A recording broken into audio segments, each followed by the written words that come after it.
Okay, good afternoon, good morning, and good evening, everyone. Welcome to the 2021 APRU Sustainable Cities and Landscapes webinar series. Today's session is our third webinar session in our series. Thank you so much for joining us. My name is Yegang Ko, Program Director of the APRU Sustainable Cities and Landscapes Hub and the Associate Professor of Landscape Architecture at the University of Oregon. Before we get started today's webinar, I just want to mention a couple of things about APRU and our Sustainable Cities and Landscapes program. So for those who are not familiar with APRU, first of all, APRU is the Association of Pacific Rim Universities. It's a network of 60 leading universities linking the Americas, Asia, and Australasia. We leverage collective education and research capabilities of our members into the international public policy process. The Sustainable Cities and Landscapes program is one of the APRU's primary research programs to collaborate on effective solutions to the challenges of 21st century. So SCL Hub has 18 core member universities across the Pacific Rim, and the hub is housed at the University of Oregon. The SCL Hub successfully held 4 annual conferences in Portland in 2017, Hong Kong in 2018, Sydney in 2019, and virtually in Auckland in 2020. And we had a total about 450 participants. And each conference offered various activities that students can participate in, such as research working groups, a design field school, and a student design competition, and a research symposium for the PhD students. Our 2022 conference is scheduled in Honolulu, Hawaii, so stay tuned. This year, instead of our annual conference, we offer a live webinar series organized by our working groups, celebrating our 5th year. And starting from the mid-August, there will be 10 bi-weekly thematic webinars until mid-December this year. So after today's webinar, the next webinar will be organized by the University of Washington, Tacoma, and the University of Oregon, entitled Knowledge Infrastructure for Sustainable Cities and Landscapes on September 27th for Americas, 5 p.m. in Pacific time, and which will be September 28th, 8 a.m. in Hong Kong. So the speakers are Professor Yijiao Yang and Tao Fan, who are the co-editors of the forthcoming Routledge Handbook of Sustainable Cities and Landscapes in the Pacific Rim. And they will introduce the handbook to explore the new ways of understanding sustainable cities and landscapes. The handbook includes over 60 case studies across the Pacific Rim, 64 chapters contributed by 116 authors from 38 institutions across the Pacific Rim. I hope you continue to join us and explore how cities and regions across the Pacific Rim address climate change and social equity to achieve the United Nations Sustainable Development Goals. So please contact us through email and visit our website and follow our Facebook or Instagram if you are interested in participating in our activities. And thank you and enjoy today's webinar. And now I'd like to introduce today's webinar moderator, Dr. Corey Russell, Assistant Professor of Landscape Architecture and Environmental Studies at the University of Oregon, and the Chair of the Container-Based Sanitation Alliance. The floor is yours, Corey.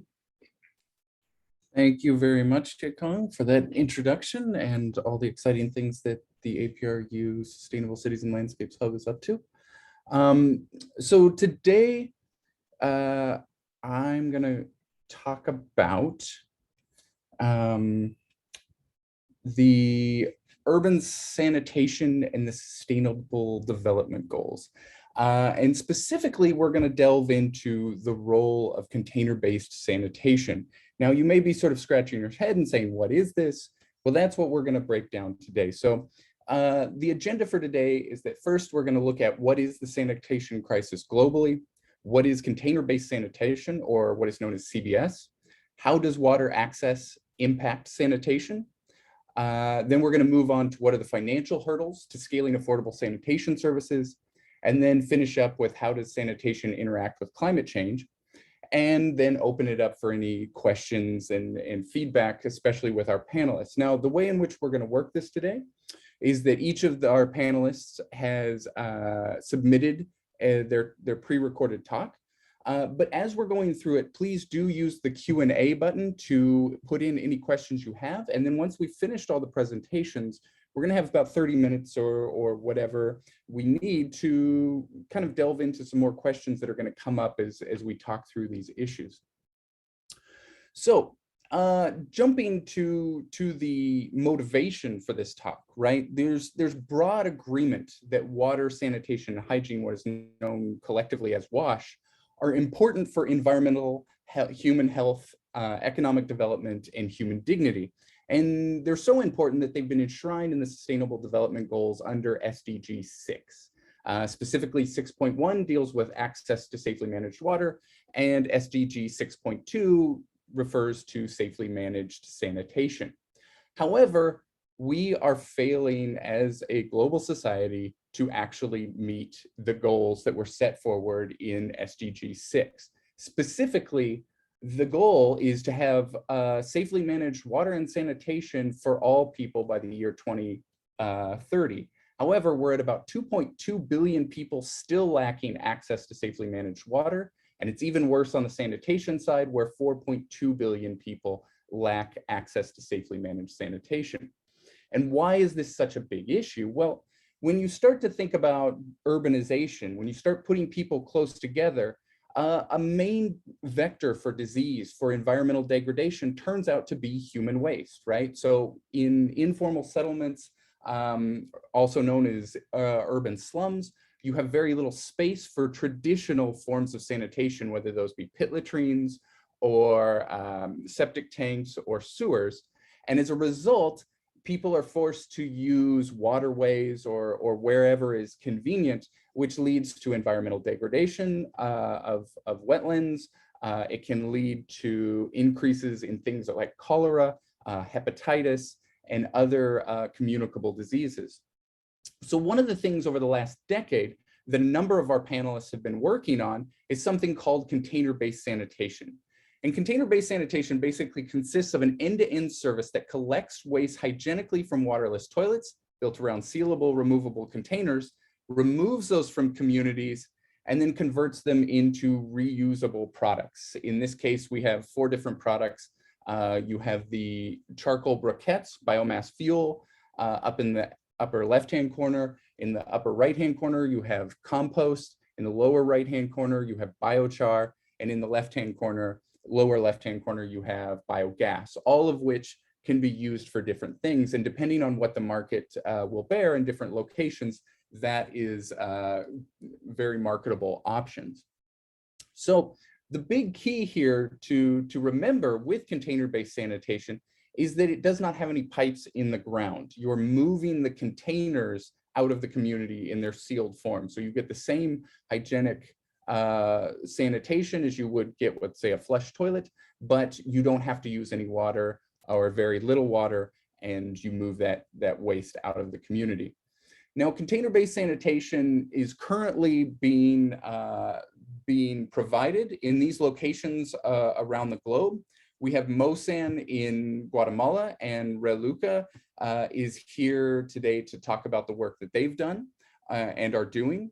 We have X-Runner, which has now become Sanima. They just recently rebranded, and I have not changed the logo for them, so I apologize, but they are now called Sanima. And they are based in Lima, Peru. We have Arturo here to talk about, he's the CEO of Sanima, and he's going to talk about the work they're doing there. And we also have Claire from Soil, who operates in Haiti. In addition to these 3 organizations that you see here, you'll also see some information from Sanovation and Sanergy, who both operate in Kenya. Other members of what is now known as the Container-Based Sanitation Alliance, which is these different organizations working together to make sort of faster breakthroughs and accelerate the adoption of this sort of technology, are Clean Team in Ghana, Luwat in Madagascar, and Sanitation First, who operate in India. Luwat also works with the government in the Philippines on some projects there. So to begin with, I'm going to play a video that was produced by the World Bank as part of their citywide inclusive sanitation initiative. And this is really important because it will look at soil, sanitation, and sanergy as sort of break out some of the different aspects of how container-based sanitation works.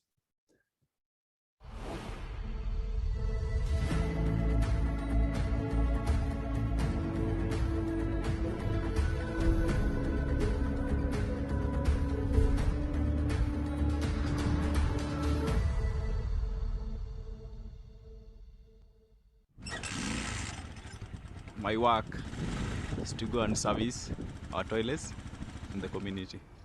Yeah. One of the hardest things about starting a sanitation company is this perception of poop. Nobody likes to talk about it. Some argue it's why, in terms of the Sustainable Development Goals, sanitation is the furthest behind. Solving the sanitation challenge in cities will require more than just sewers. We need to be open to taking on this challenge through a combination of sewered and non-sewered approaches. The history of sanitation interventions has very much been building a toilet and stopping there. A toilet without waste treatment is just a way to displace the problem. So what we set out to do was not only build toilets, we have waste collectors take the waste out of the community to a centralized facility where we're then processing it into valuable end products.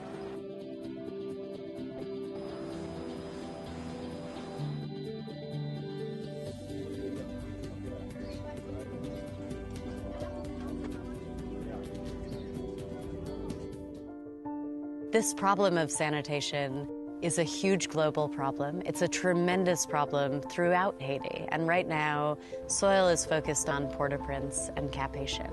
It's less than 35% who have access to a toilet. A lot of people who work in development have this assumption that when there's a greater need, there will be a greater willingness to work voluntarily. It's actually just the opposite. The greater the need, the less time you have to be cleaning up someone else's poop.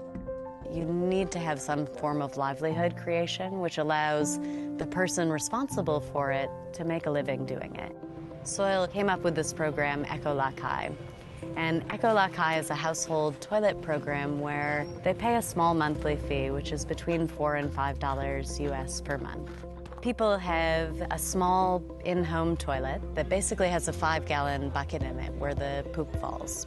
And each time you poop, instead of flushing with water, which is such a valuable resource, we use some sort of a dry carbon cover material. So this would be some sort of agricultural waste. That keeps the smells from coming out and it keeps the flies from coming in. Each week we have service agents who come to the households. They pick up a full bucket and they give a clean bucket with that flushing material in it. And then those full buckets are transported to one of Soil's composting sites. We dump the poop into these bins. These microbes suddenly find themselves in an ideal environment. And as they reproduce and there's more and more of them, this waste starts to naturally heat up from their activity. They take care of that treatment process. The decomposition is ongoing, and after about 6 months, we have a finished product, which is just this beautiful, rich soil. In our 10th year, we're really trying to spin off some of this implementation to the private sector so that in the next 5 years, in the next 10 years, there can be independent sanitation providers in Haiti.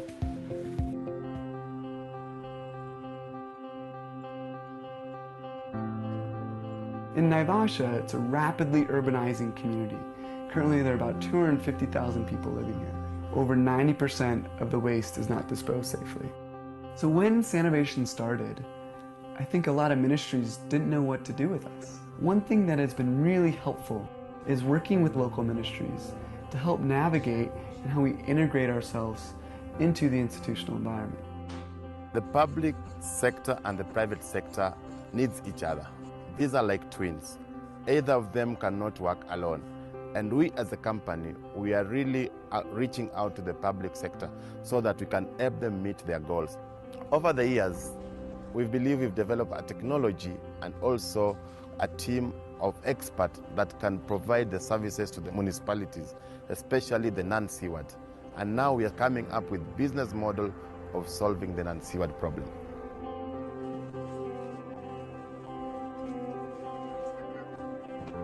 And so, twice a week, these containers are collected and brought to our local waste processing site. So we actually use solar energy to treat and transform feces into a charcoal briquette.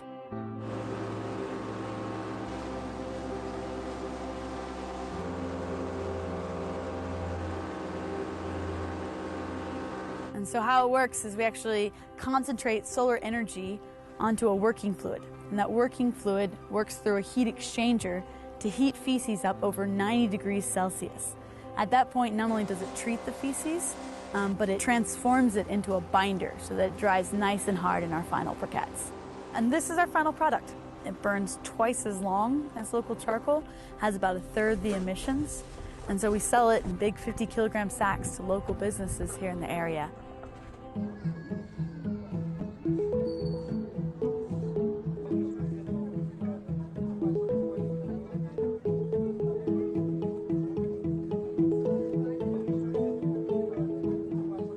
We went for a franchise model because, one, the franchisees would have access to land, which we knew would be a big challenge in informal settlements. And two, there is no better signal to the rest of the community that this is a solution that they should be paying attention to than having their fellow community members be the ones who invest in the solution.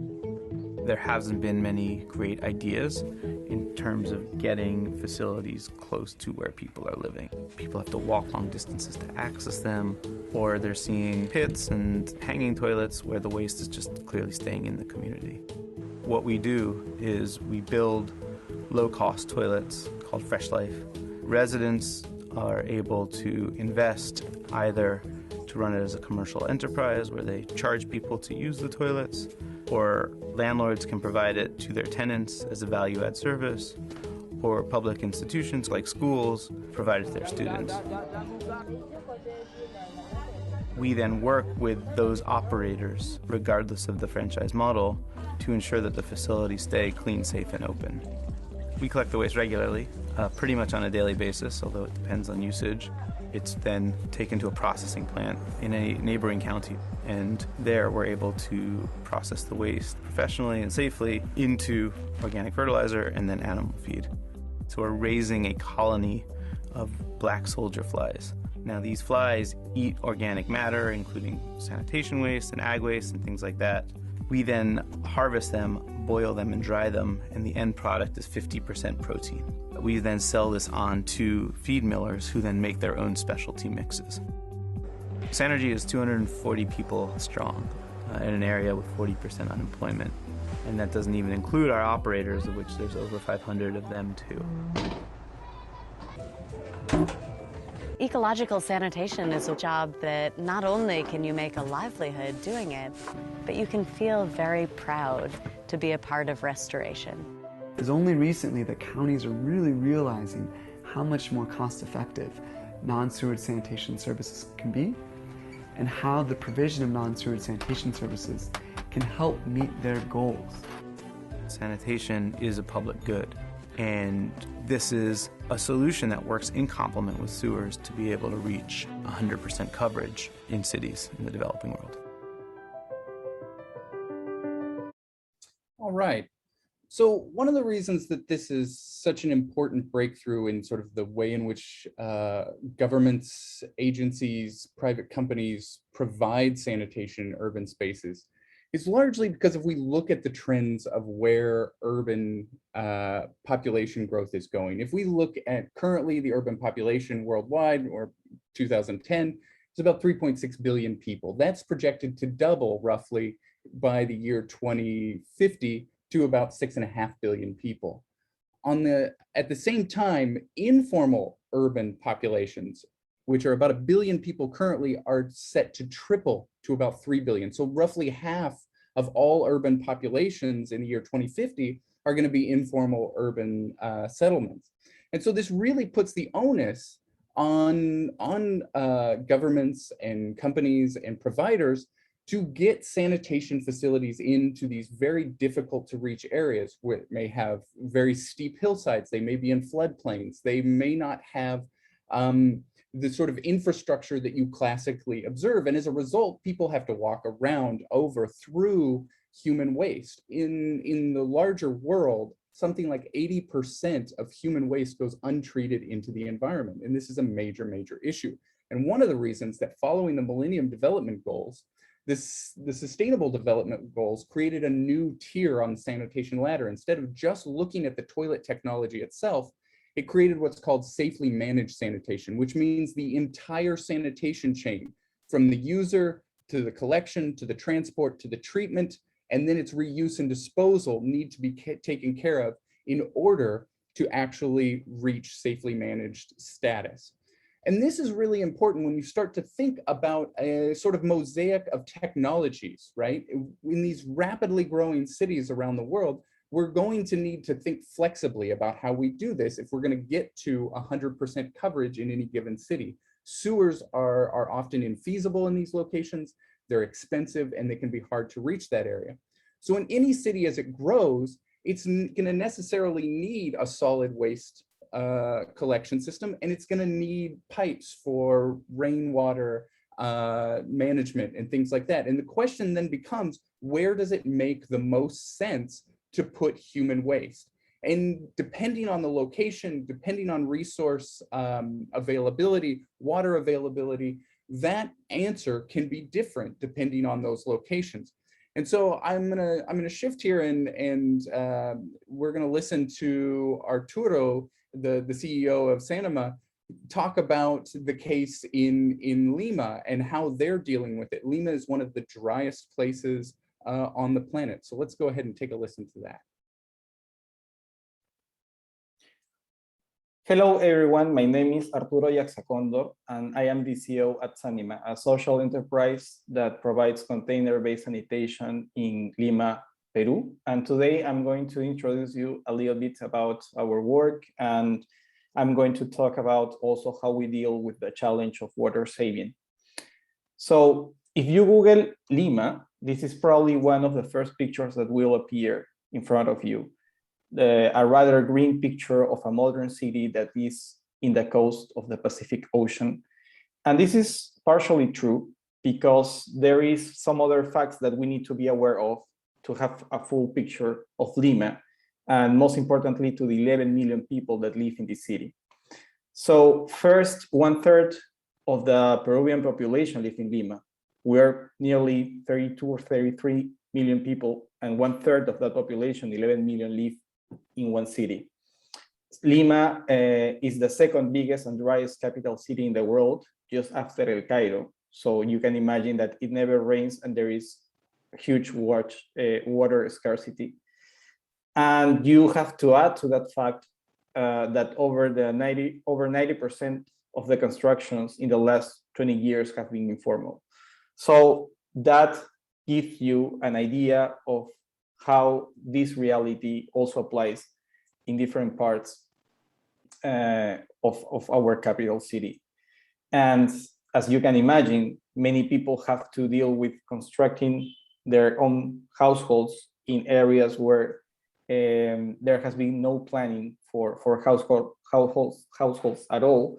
And that means that also there is a huge need of infrastructure and quality of services for citizens, like water, for example, which is now very expensive in these areas, and that is also delivered in these water trucks, as you can see in the picture.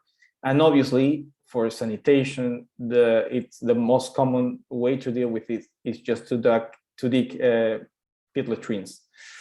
So it is in this context that we operate, and basically our solution is to offer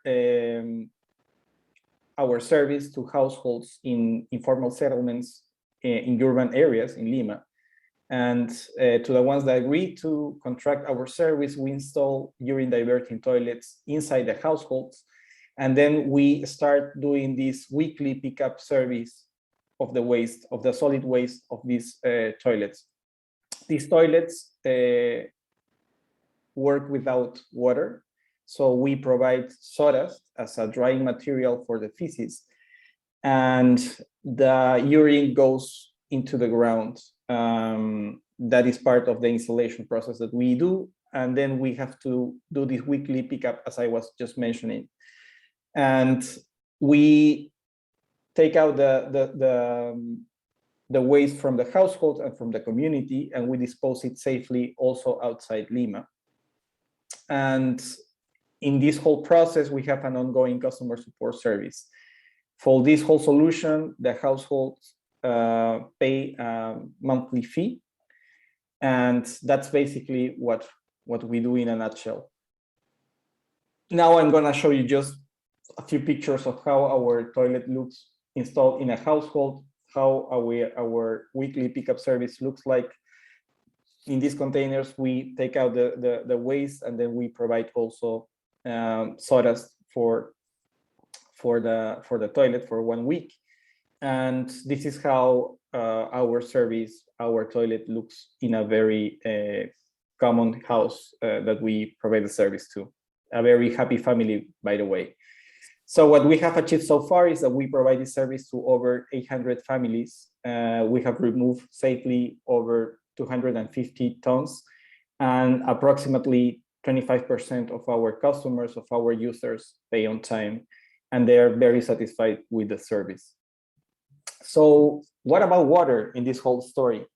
Well, you can imagine from what I just described in our service area that water is crucial, right? And we have been thinking about how can we offer more with what we do. It is obviously a huge saving in water, having a sanitation system that runs without water, and it makes perfect sense in a city with the characteristics of Lima, as I just explained. But we wanted to do more, and we were basically working with 2 projects. One of them in alliance with Leapfrog Design, which is a company from the US that is working with us in some prototypes to actually build green areas in this very dry desert, just recycling or reusing water that is produced inside the household. Not only using urine, but also water from other parts of the house, like the kitchen or the laundry, and just by using very simple filters, making it pure enough to actually water plants, or to reuse it in other activities in the household, which is not drinking water, but for cleaning purposes works really fine. Unfortunately, we were piloting a second version of this prototype of these filters just in March 2020, a week after we went into very strict quarantine due to COVID. So we had to postpone this, and we hope we can resume these activities in 2022. But in the meantime, what we were able to do is to actually work around the toilet that we use, which is an imported toilet from the Swedish company Separet. And we started piloting this part of here with the electric system. I told you that we use a system that does not require water, and we provide sawdust. But actually, in the original design, this toilet is supposed to work without sawdust, but with an electric fan that runs all the time inside the toilet, which is this one I'm pointing out now.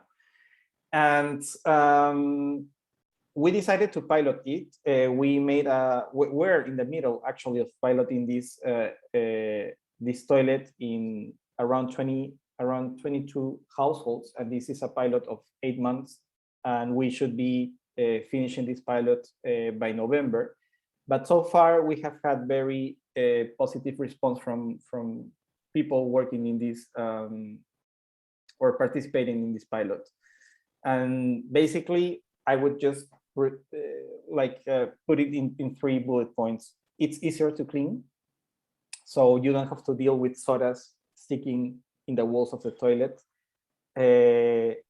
in consequence, there is a less water consumption because people don't have to actually use a lot of water to clean these parts of the toilet.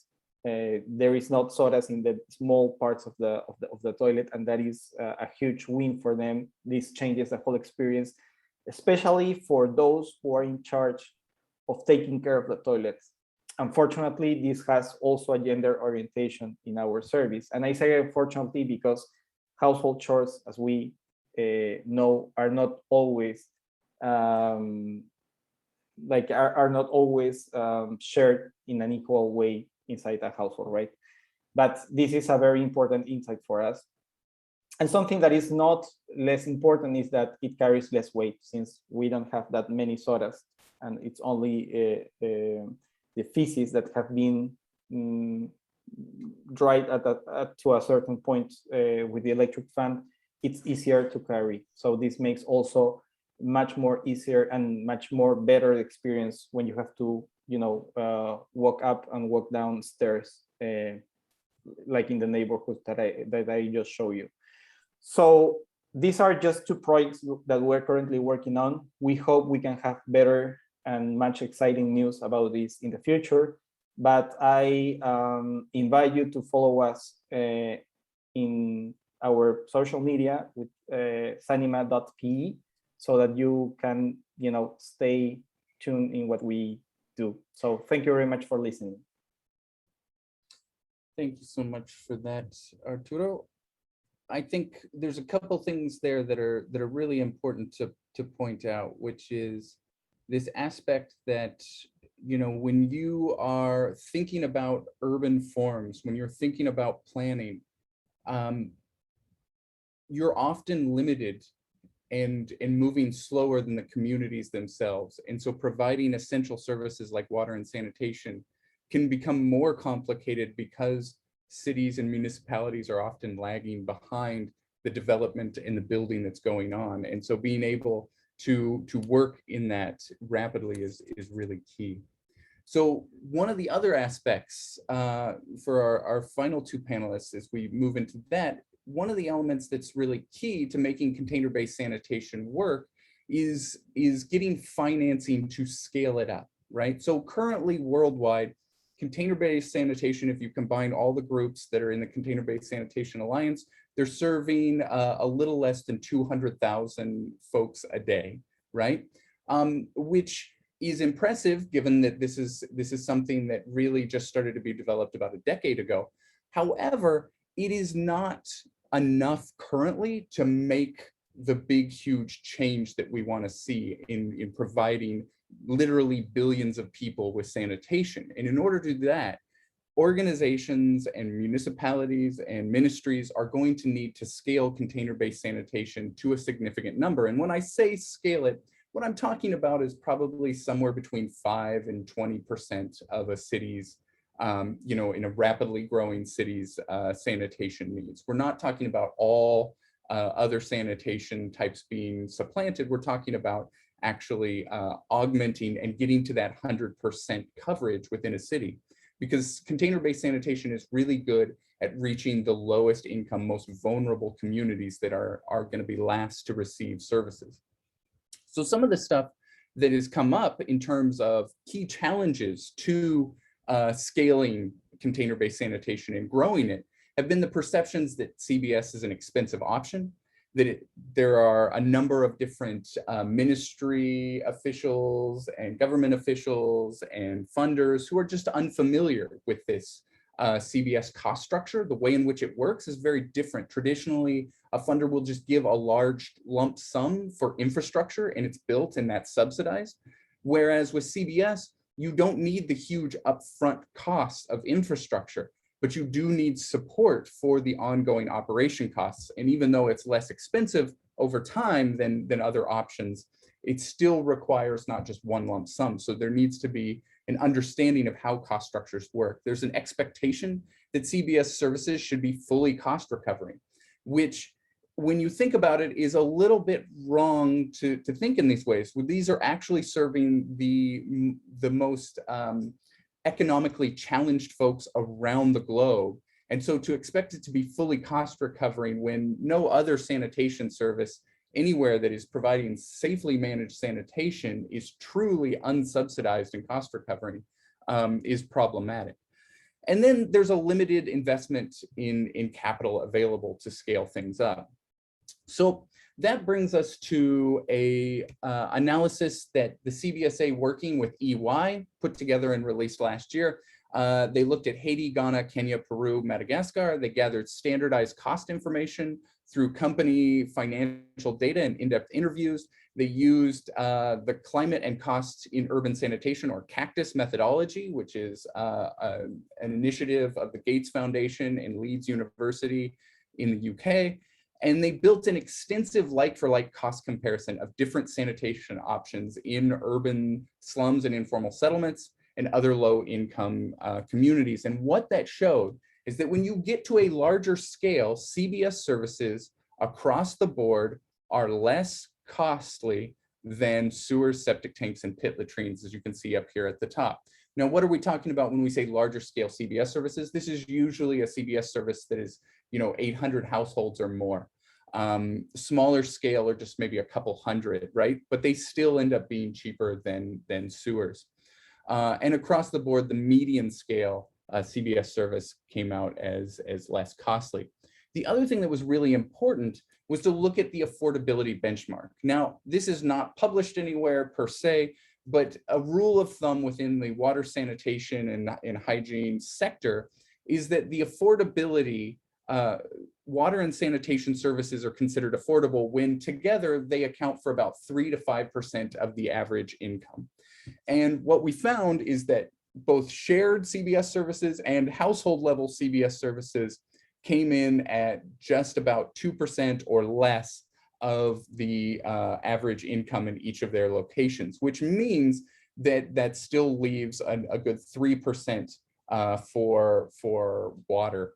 And so it means that the affordability metric is met.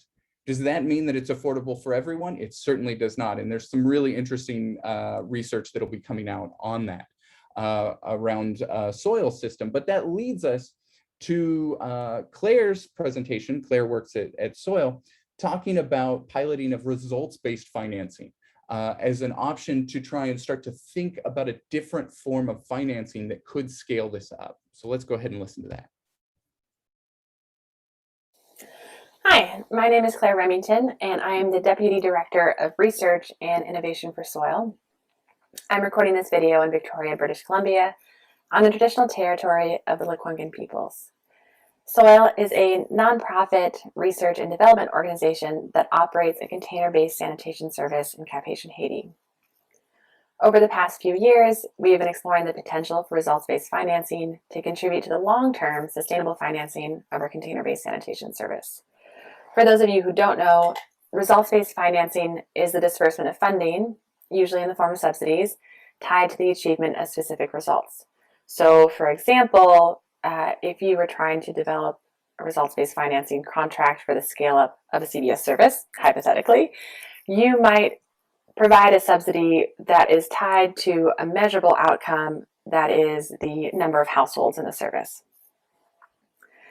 Over the next few minutes, I'm going to share some background on Soil, why we're interested in RBF, and some of the challenges we've experienced in developing an RBF contract. The figure on the right here gives you a quick rundown of what Soil service looks like. Households pay a monthly fee for the use of a container-based toilet, and the toilet itself is designed around a removable container where the waste is contained. That container is then removed once a week by our collection team, and it is then transported out to our waste treatment site where it is composted. That compost is eventually sold for reuse. Soil's mission is to ensure safe, dignified, and sustainable sanitation in urban Haiti, thus creating a model for urban sanitation, which is replicable not only in Haiti, but also worldwide. We have done some financial modeling of Soil service, and this figure shows how we are projecting our direct expenses, indirect expenses, and revenue over the next couple of years. This shows direct expenses, indirect expenses, and revenue in US dollars per household per month. You can see how our projections are showing our direct and indirect expenses are decreasing over time, and our revenue is increasing. Overall, this contributes to an improved cost recovery. However, there remains a cash shortfall, i.e. like a difference between all of our expenses and the revenue that we're bringing in from the household service fee and sale of compost. And we strive to improve cost recovery and the overall efficiency of our service, but we will never raise the price of our household fees to the extent that the service is unaffordable to vulnerable communities. And what that means is that we have a funding gap now, and we will continue to do so in the future. And I will maintain that I think that this shortfall represents an opportunity. It represents an opportunity for a public sector subsidy that could be delivered via results-based financing. And we think that RBF has a transformative potential for CBS services scale up in Haiti and elsewhere. And again, it's the disbursement of funding tied to the achievement of specific results. I'm now going to talk you through a bit of our timeline over the past few years trying to develop this RBF contract. In June 2018, the Haitian Sanitation Authority, which is also called the NEPA, and an outcome funder announced the development of an RBF partnership between Soil and the government to scale CBS to 15% of the Cap-Haitian population. This was very cool. We feel very fortunate to partner with the Haitian Sanitation Authority. And their directive is to eliminate open defecation and increase access to safely managed sanitation. And we feel very fortunate that the NEPA chose to partner with us to achieve that directive. Fast forward a few months to August 2018, and Soil has put together a business plan that shows how we might increase the scale of CBS to 15% of the Cap-Haitian population by 2025, and we think that it takes about $11.5 million to do so. Things feel very positive and encouraging, and the outcome funder has invited Soil to present on the partnership worldwide. A few months after this, we start to get some pushback from the outcome funder, and they decide that they only want to allocate $1.3 million towards the scale up of the CBS service. So with that in mind, Soil rewrites the business plan with revised growth objectives. But in general, the outcome funder continues to promote the partnership, and things still feel very positive and optimistic. There's a lot of back and forth, but it takes until August 2020, almost a year and a half later, for the outcome funder to share a term of reference for the RBF contract. And the RBF contract contains a pretty complicated outcome metric formula, as well as an undiscussed or previously undiscussed objective for Soil to transport pit latrine waste to a non-existent treatment site. In response, the Haitian government responds with their own TOR, which is very cool. And in response, they have a pretty simple formula for the outcome metric to show how they might go about scaling up the CBS service for both household toilets as well as treatment. Right about when I submitted the abstract to WEDIC, the outcome funder sent back a revised term of reference that, quotes, takes into account the feedback from the Haitian Sanitation Authority, but actually is quite similar to the first version. There's additional objectives of Soil improving cost recovery, as well as transporting pit latrine waste, and the total amount awarded through the contract has decreased to $700,000. I ran through that timeline pretty quickly, but I wanted to show it so that I could share with you what I think the sticking point is in our negotiations with the outcome funder, and I think that is the metric used to determine the scale or the amount of the outcome payments. So the Haitian government's TOR had a pretty simple outcome payment metric, and it was 1, number of new households in the Ecological service, and 2, additional volume of waste treated. So the way that Soil would be awarded the subsidy would be to first measure the number of new households in the service, as well as net additional volume of waste treated. We would then be paid, X dollars per new household per month and Y dollars per additional ton of waste treated per month. And that is how we would go about sort of funding our scale up. And at the same time, it sort of incentivizes our growth, which is DNEPA's desired outcome. In comparison, the outcome funders' term of reference included those two outcome payment metrics, but in addition, they wanted soil to improve their cost recovery and transport pit latrine sludge. There was also an additional request that soil cease waste treatment operations via composting, so to pursue an alternative technology. So, I mean, when you see the two outcome payment metrics sort of side by side like this, it's easy to see that the two parties had totally different objectives and that they were interested in trying to incentivize different outcomes. So from the Haitian government's perspective, it was pretty clear and simple. They wanted to scale up the CBS service. And from the outcome funders' perspective, they wanted to do that, but they also wanted some additional things. And I think there was this interesting thing that we found where there's a little bit of a tension between scale and cost recovery when providing basic services for vulnerable populations. And I imagine some people here have seen this as a common theme for sanitation services providers, and it kind of opens up a discussion of whether, you know, should we be pushing donors to be more descriptive or more explicit about what their willingness to pay is for sanitation. There's also, you know, I think RBF is pretty effective when used for tricky problems that don't have easy solutions. And the way they work best is by allocating risk in an appropriate way.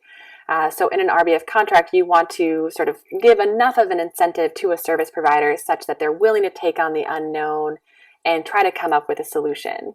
But what Soil found is that they felt, you know, we felt confident about, you know, taking on the risk of increasing the scale of the service, but we felt less confident about the objectives or expectations around improved cost recovery and pit latrine sludge transport, as well as, you know, trying to find a whole new way to treat our waste.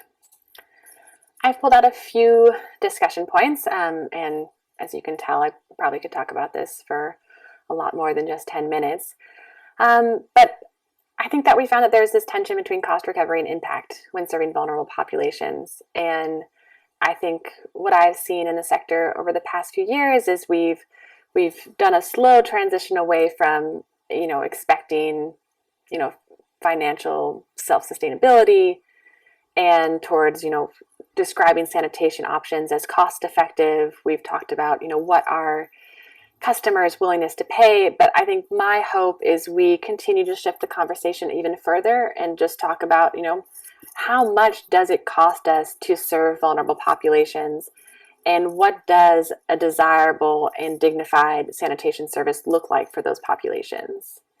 Something else that we found is, you know, RBF contracts, they're complicated to set up. They tend to have a high transactional cost. They're also super new in the WASH sector, and they're very new in Haiti. But I think that it is important to partner or to have partners who are willing to take on some of that unknown and to be willing to learn by doing. And something I've seen in the literature is often, you know, the best way to figure out or hammer out the details of an RBF contract is to learn by doing. And I think over the past couple of years, Soil has learned by not doing. Something that I think that we've all seen is that outcome donors are often looking for, you know, short runways to financial self-sustainability, but it should seem more and more obvious by the day that, you know, that's not feasible or not likely in the sanitation sector, and certainly not so in Haiti. But I do want to end on a positive note, which is to say that we've learned a lot through our RBF discussions with government. I think in particular, the way that they're outcome oriented means that they ensure that the implementer goals are aligned with those of the public sector. We've also just been, I don't know, so grateful and excited about DNEPA's leadership, and Soil remains committed to DNEPA as a partner in implementing CBS services in Haiti. And to wrap up, I just want to say thank you, and I look forward to your questions. Thank you for that, Claire. I think a couple important points that is really important to think about, in light of what Claire is saying here, is that, sustainable cities are not just about the sustainability from an environmental standpoint. And we all sort of know this inherently, but the financial model and the sustainability of financing and support and collaboration between governments and regulators and implementers and private organizations is key to actually making these things work. And that's what really makes it sustainable long-term as far as continuing to operate. So it's a really, really important element here. So now we're going to switch a little bit and we're going to talk about climate positive sanitation. The idea here is that the sanitation sector writ large, right, is estimated to be producing approximately 2 to 6% of global anthropogenic methane, which methane is approximately 20 times more powerful than carbon dioxide, warming the atmosphere. And one of the things that the most recent IPCC report noted, in addition to saying that things are going much worse than we have anticipated, is one of the ways that we can make the fastest impact on cooling the climate is to reduce methane emissions. And when you think about the global anthropogenic methane coming from sanitation is, somewhere around 6%. And we still have not reached 4.2 billion people that we want to in the next 10 to 20 years. That means that if we use old models of sanitation, we are going to be increasing the amount of methane that is being produced from these in our attempts to reach sustainable goal 6.2, right? We're going to be self-defeating on climate action. And so this brings up a really important point. Is there a way in which we can implement and roll out sanitation such that we are both making action on climate and on the water and sanitation crisis? And so we undertook some modeling on the climate impacts of CBS services versus pit latrines versus septic tanks versus sewers. And what we found in this, now this manuscript is under review currently, the academic manuscript, but the basic takeaways that we found were, one, that transportation, as you can see right here, in this sort of schematic, right? Where is the carbon emissions coming from? CO2 is the one that most people think about, right? They're like, well, if it's moving through gravity-fed pipes, then that's a much better system. And if you're moving, vehicles around to pick up waste, that's emitting CO2 by burning fossil fuels. And that is true. It does emit fossil fuels. Burning fossil fuels does emit carbon dioxide, and that is a problem. However, we found that it is actually a minor amount of the carbon equivalent in the sanitation chain. And in fact, where you get a lot of the emissions are at the back end when you do treatment. In many places around the world, the treatment that is used in these areas is waste settling ponds, which are just giant lagoons, and those are creating methane. So instead of breaking down into CO2, it's creating methane, nitrous oxide, and that in turn is really damaging greenhouse gases. Likewise, if you have septic tanks or you have pit latrines that are flooded, those in turn are pumping out methane. And so these two areas, if you can reduce that and change the treatment at the back end and change how it's stored at the front end, you can reduce the emissions significantly. In fact, this research found that if you were to scale CBS to just 10% of the current 1 billion people living in informal settlements, you could take the equivalent of 17 to 46 million passenger cars off the roads annually.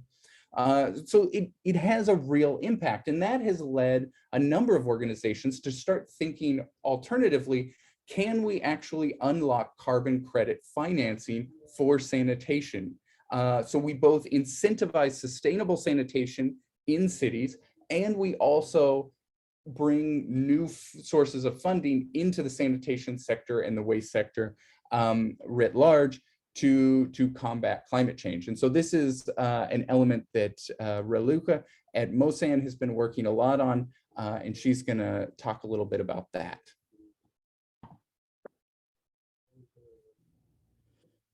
Hi, everybody. My name is Raluca Anisie, and I work for Mosan. Mosan is a container-based sanitation solution operating in Guatemala.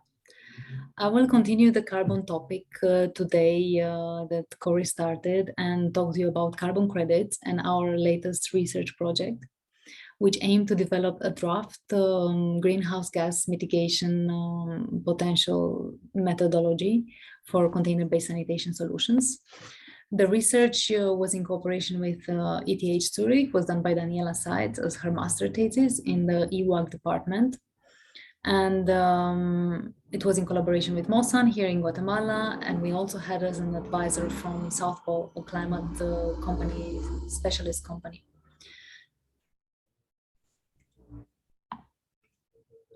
So before going into details, I would like to start explaining what a methodology is and why is it needed, by explaining you what are the steps, the necessary step to register a project in the carbon market.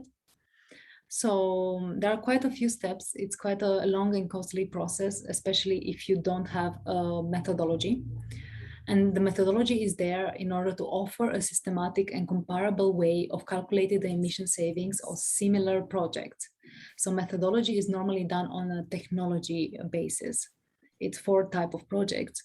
And then afterwards, there comes a registration step where each company would apply that methodology to its project settings.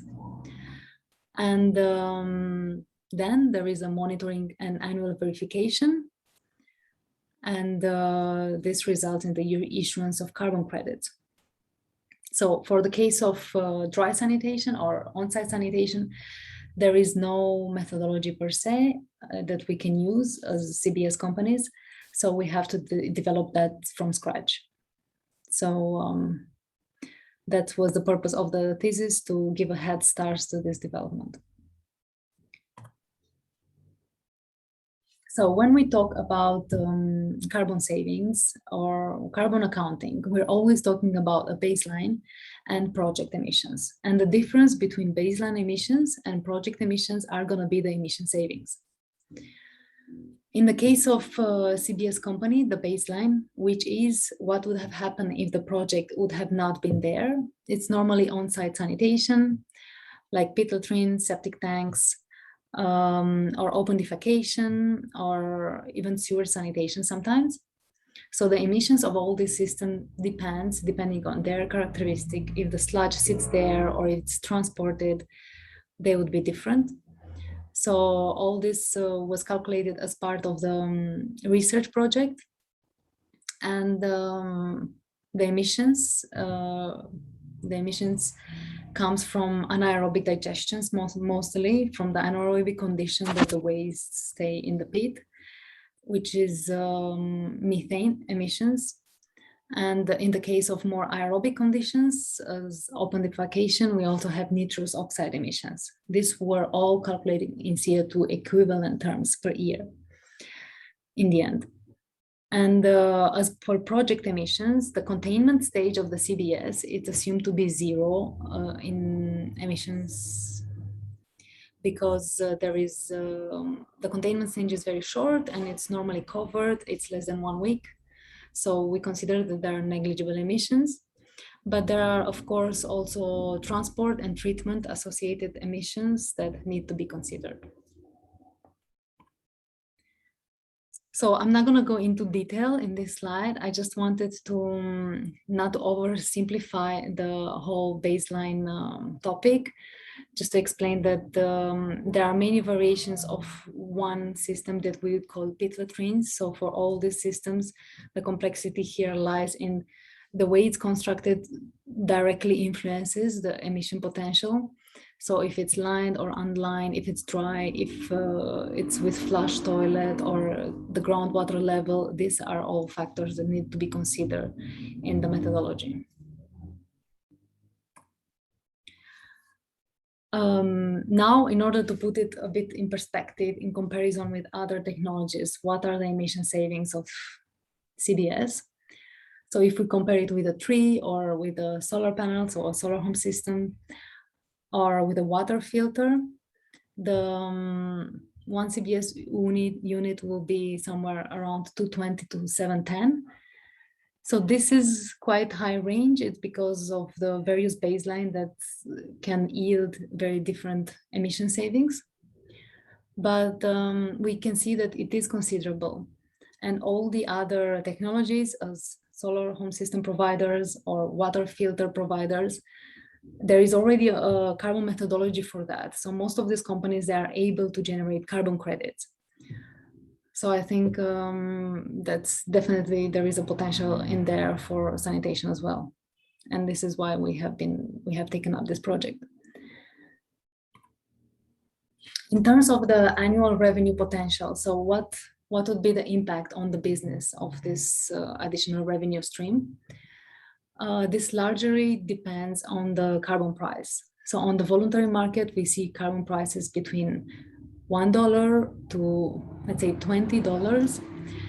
But we also see higher prices for projects that prove social impact and larger environmental impact. So we can see even prices of $150 per ton. It's definitely a very a volatile market. And let's say for a high price of $50 per ton, a maximum of revenue per unit per year would be $40. What does it mean in terms of the direct operating costs? It's difficult to calculate because the operating cost definitely depends on the size of the CBS service. So the bigger the CBS service is, the more optimized per unit running cost it is. But we would estimate that for a high carbon price, probably a maximum of 20% of the direct running costs could be covered by carbon revenues. Now, this is another important topic when it comes to carbon registration, is that there is a minimum viable service size. Because as we have explained earlier, there is an annual verification and monitoring where you need consultants. The verification body needs to approve your project, and reporting needs to be done.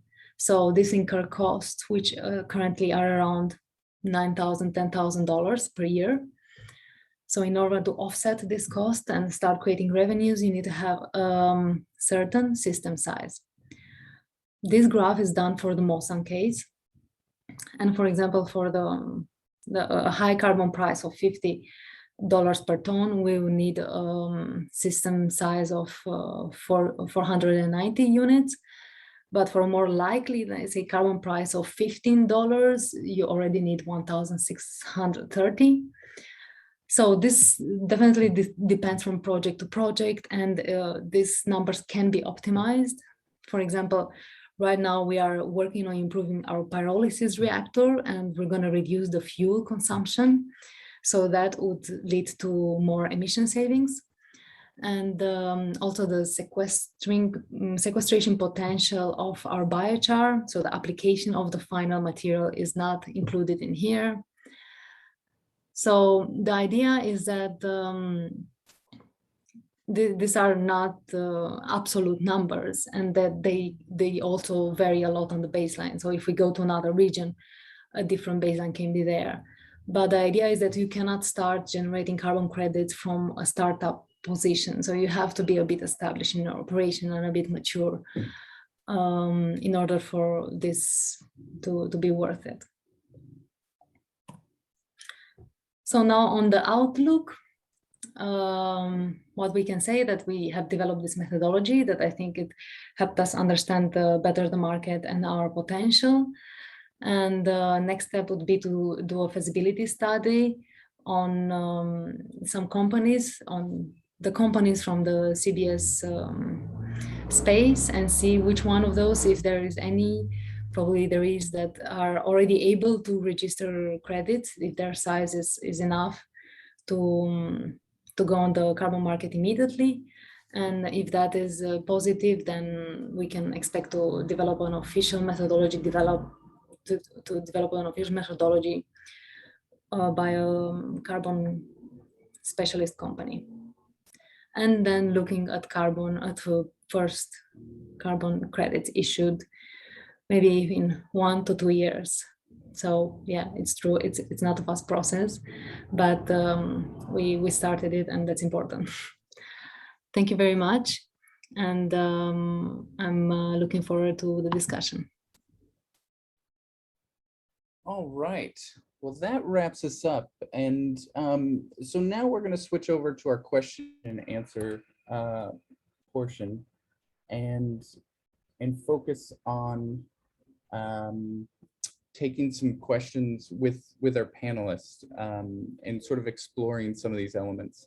One of the things that, you know, as a wrap up to this portion to think about going forward is that if we're really serious about sustainable cities that are just, that are meeting the needs of the lowest income individuals, the most vulnerable populations across the world, then we're going to need to think outside of the box. We're going to need to move past technologies. Much of the sanitation technologies are from the 1800s and continue to use those technologies, which worked fine at the time, but have become wildly inefficient and are falling apart. And so we need to start thinking about where are we going in the future with the reality of climate change, with the reality of growing informal settlements. How do we provide services that improve the urban environment, that improve the sustainability and the livability of these areas? And so this is one of those areas that's fairly exciting in as it gains traction and begins to become more widespread. So with that, I will stop sharing my screen, and I have a few questions for Arturo, Ray, Luca, and Claire. And if you have any questions, again, please feel free to put those in the Q&A box, and we will get to those as quickly as we can. The first question I'd like to start out with is for Arturo, going back to the water scarcity issue, especially in Peru. You know, one of the questions that a lot of folks would say is, well, you could just maybe do desalination, or you could just get more water from somewhere. But even under those circumstances, would that be enough to actually provide sewers to the entirety of the population there? Or is that just something that is going to be too expensive? What is like the real long-term outlook in that sort of situation? Well, I think that the situation is very complicated in Peru because I was just mentioning in the presentation that 1/3 of the population live in one city, and actually the coast, which is mainly a desert in Peru, has only 2% of the water that is available in the country, and the other 90-something% is in areas that are not where people do not live currently, and that is explained by very complicated social history of our country. But even if we had a technology to actually, you know, have water available in the coast or in Lima, that is not the only problem. I didn't talk about this specifically in the presentation, but if you took a look at the pictures, actually the terrain in these areas has other challenges. They are very steep, it's rocky, so it's really hard to actually even dig a pit latrine. It's very hard because the soil is mainly hard rock, so building a sewage system also has to face that challenge. So I think water scarcity is one main challenge, but also the terrain makes it very difficult to come to just provide the traditional sewage connection system. Yeah, that's really interesting. Claire, I had a question, sort of thinking about subsidies in sanitation. And I would wonder if you could sort of speak to this aspect. You mentioned in your presentation specifically the aspect of not wanting to raise rates, right? And I know there's a lot of pressure to do that sort of thing, to be more cost recovering. Can you talk about why that's such a problematic, raising rates to get to cost recovery, why that's so problematic, especially in the sorts of neighborhoods that you all are working in and are often very common in low-lying areas? Yeah, I mean, I think there's a couple things. I mean, I think, households who are in our service, there aren't options, there aren't alternatives. Previously, like prior to entering our service, many households rely on open defecation as their primary form of sanitation. And the households that we serve are quite vulnerable to economic shocks. So, the more we raise the price, the more likely it is that they'll have to leave the service when they experience an economic shock or a health shock.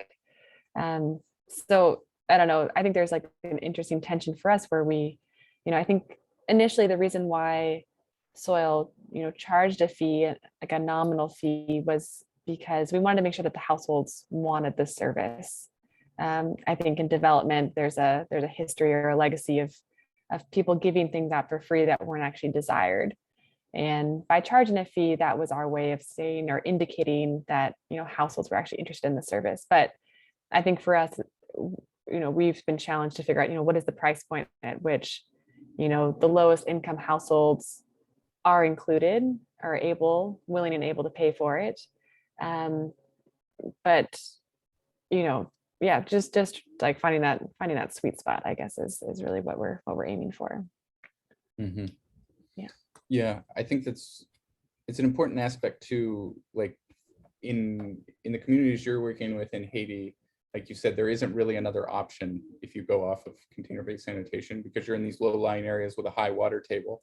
In much the same way, like in Lima, you're on a rocky hillside, very different terrain, very different urban planning, same basic problem. There is not another option in these locations. Raluca, I wanted to hear a little bit, we've seen, in the video earlier, some different waste technology, treatment technologies. And you mentioned in your talk that you're using biochar. Could you talk a little bit about biochar and why that is an interesting climate positive treatment?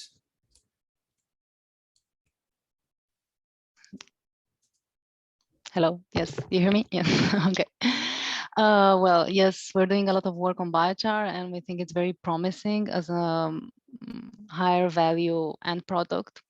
The reason why it's because its texture. So there are lots of research paper published lately about its potential impact on the texture of the soil. It increases water retention. It can reduce water needs by up to 30%. It has been shown in several cases. And also it increases yield a lot because it has kind of a porous structure that allows microorganisms to better function and to better exchange nutrients. So it's mainly from the texture side that it has been very valuable and it has been shown in many agricultural trials that it works.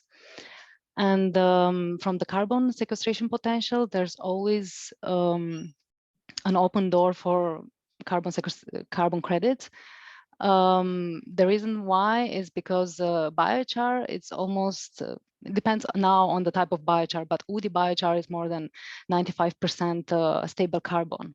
So this is the carbon that doesn't disintegrate. When you put compost or you put organic material, this disintegrates and then re-enters the carbon cycle. But biochar actually is stable, so it kind of sequestrates the carbon from the air into the earth and also improving its texture.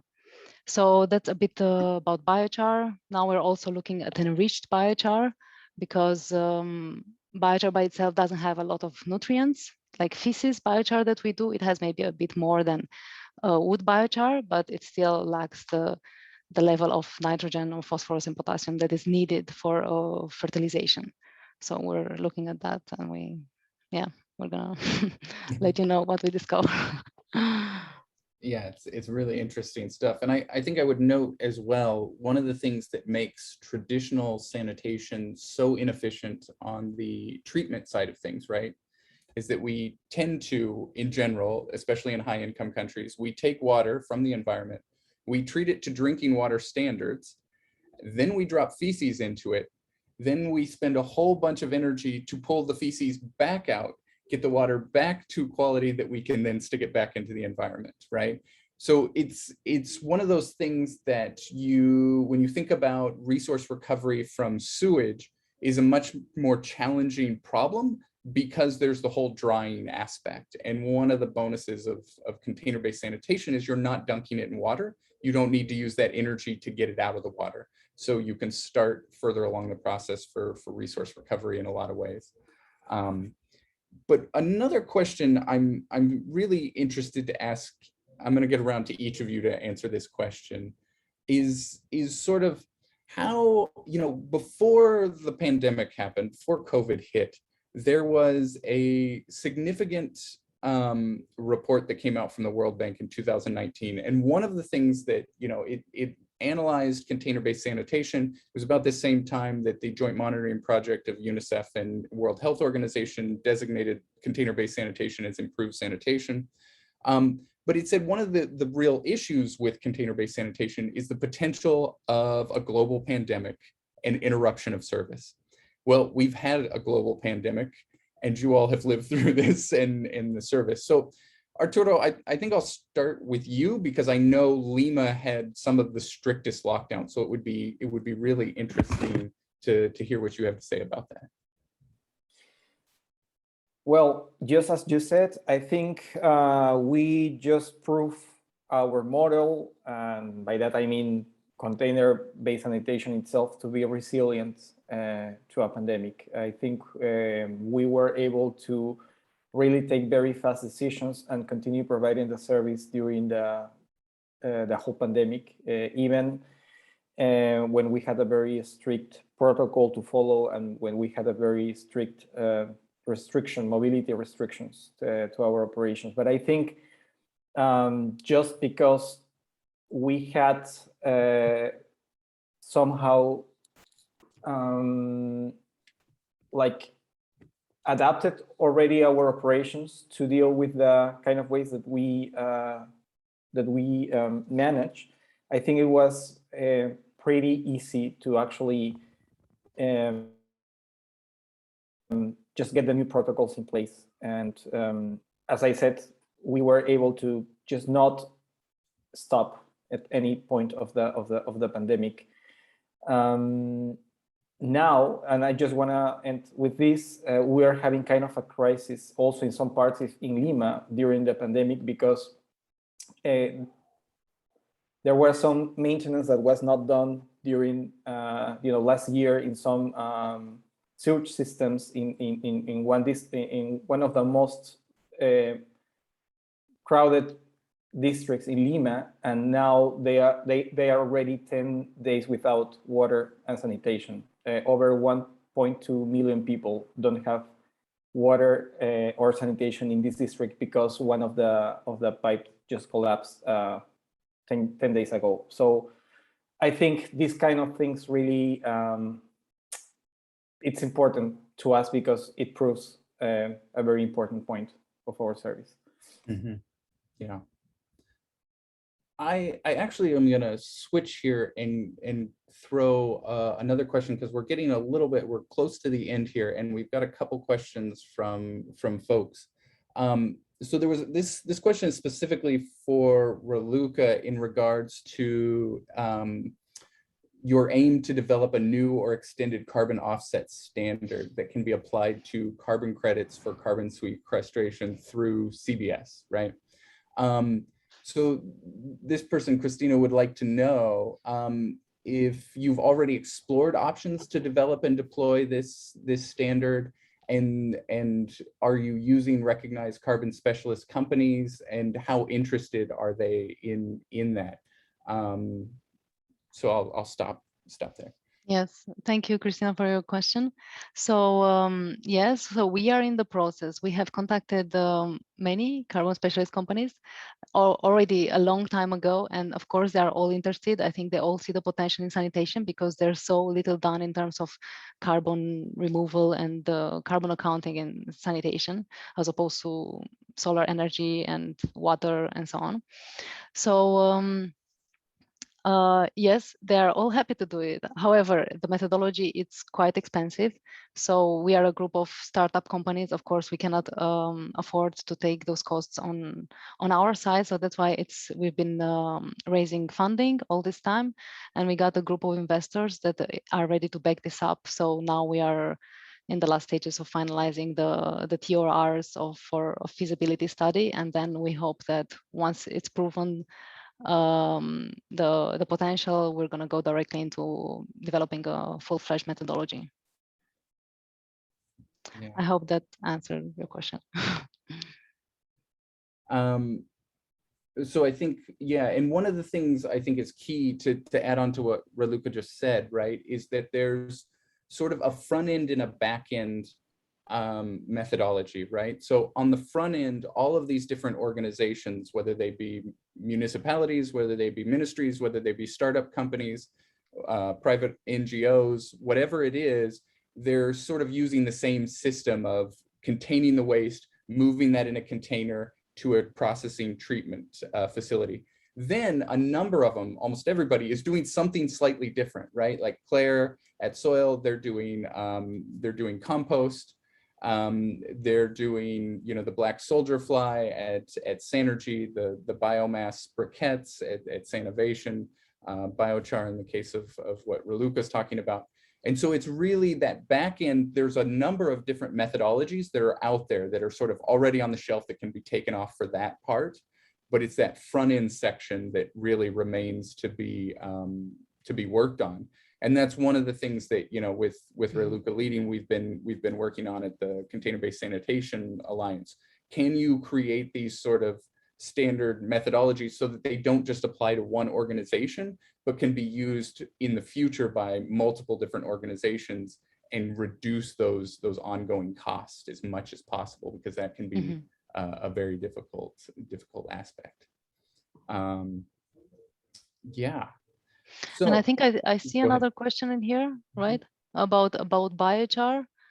That, so Joaquin Schneider says that their NGO Wastewater Alternatives and Innovations is partnering with a company called Biomass. I'm guessing that's Biomass Controls. I guess so. Yeah, I would. So that's interesting. Thanks for asking. So there's a lot of attention on biochar lately. Now, as we speak, South Pole is finalizing a carbon credit methodology for that. So and the removal market is normally the carbon price is much higher. So I'm sure there are many investors willing to look at it. From our side, so we have a research grant from ATH. So because we are in the process of developing our product, but I'm sure there are many funders that can help you with that. Yeah. Excellent. Thank you so much. Well, we are right at the end. So I want to first say that if you have more questions, please reach out to us either through the Sustainable Cities and Landscape Hub or directly to the Container-Based Sanitation Alliance at CBSA, contact at cbsa.global. Or you can also reach out to each of these organizations represented here, Raluca at Mosan, Arturo at Sanema, and Claire at Soil. I would just like to thank our panelists for being here. It's great to learn from you guys' expertise. I really appreciate you taking the time to do that. And I will toss it back to you, Yekung, to say goodbye.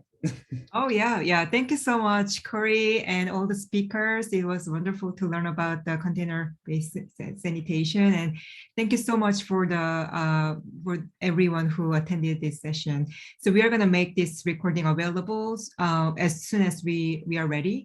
So please stay tuned. And I hope we can see you again in 2 weeks, the 2 weeks from now on, about the topic about the sustainable cities and landscapes.